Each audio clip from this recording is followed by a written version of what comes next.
Polemik mengenai tunjangan perumahan anggota DPR RI belakangan ini menjadi sorotan tajam publik dan memicu gelombang kritik dari berbagai pihak.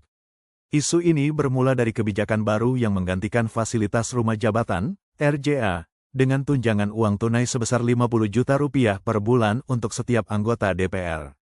Sebelumnya, para wakil rakyat yang bertugas di Senayan mendapat fasilitas rumah dinas di Kompleks Kalibata dan Ulu Jami, Jakarta.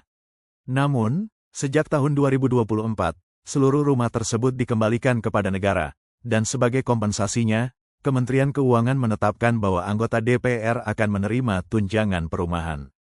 Kebijakan ini langsung menimbulkan gelombang kritik dari masyarakat luas.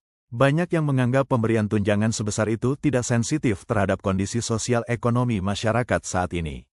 Di tengah sulitnya rakyat kecil mendapatkan hunian yang layak, para wakil rakyat justru menerima dana besar tanpa kejelasan mekanisme pengawasan penggunaannya. Tak heran jika banyak pihak, termasuk mahasiswa dan lembaga masyarakat sipil seperti Indonesia Corruption Watch, ICW, menilai ini sebagai bentuk pemborosan uang negara.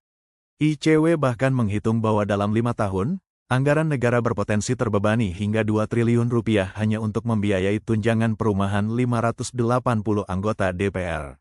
Selain boros, ICW juga menyoroti bahwa pemberian tunjangan dalam bentuk uang tunai tanpa sistem kontrol yang ketat membuka celah besar terhadap potensi penyalahgunaan. Kritik terhadap kebijakan ini tidak hanya datang dari luar, tetapi juga dari dalam parlemen sendiri.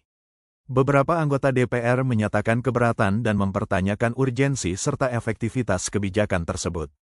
Ada yang berpendapat bahwa perawatan rumah jabatan jauh lebih murah dibandingkan harus memberikan uang tunai setiap bulan.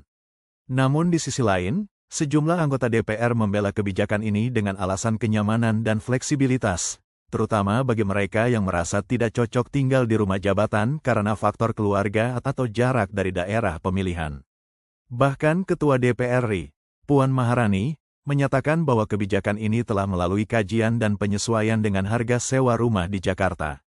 Meski begitu, ia juga membuka kemungkinan evaluasi jika memang publik merasa tidak puas. Respons masyarakat semakin keras ketika aksi demonstrasi mahasiswa berlangsung di berbagai kota, terutama di Jakarta. Mahasiswa menilai bahwa kebijakan ini mencerminkan ketimpangan dan ketidakpekaan wakil rakyat terhadap penderitaan rakyat. Demonstrasi yang semula berlangsung damai sempat memanas ketika aparat keamanan membubarkan massa dengan kekerasan, yang justru makin memperbesar sorotan terhadap polemik ini. Aksi tersebut menjadi simbol kemarahan rakyat terhadap elit politik yang dianggap lebih mementingkan kenyamanan pribadi dibanding tanggung jawab sosial. Inti dari polemik ini sebenarnya mencerminkan krisis kepercayaan antara masyarakat dan lembaga legislatif. Di tengah kebutuhan rakyat akan kebijakan yang pro-rakyat dan penghematan anggaran, justru muncul kebijakan yang memberi kesan sebaliknya. Kritik utama tidak hanya terletak pada nominal tunjangannya, tetapi pada ketidaksesuaian konteks sosial, lemahnya akuntabilitas, dan absennya transparansi dalam perumusan kebijakan. Rakyat tidak mempersoalkan gaji atau tunjangan wakilnya jika sebanding dengan kinerja dan pengabdian, namun jika yang ditunjukkan adalah sikap elitis dan konsumtif, maka wajar bila muncul gelombang penolakan. Dengan kondisi ini, perlu ada evaluasi mendalam terhadap sistem tunjangan pejabat publik.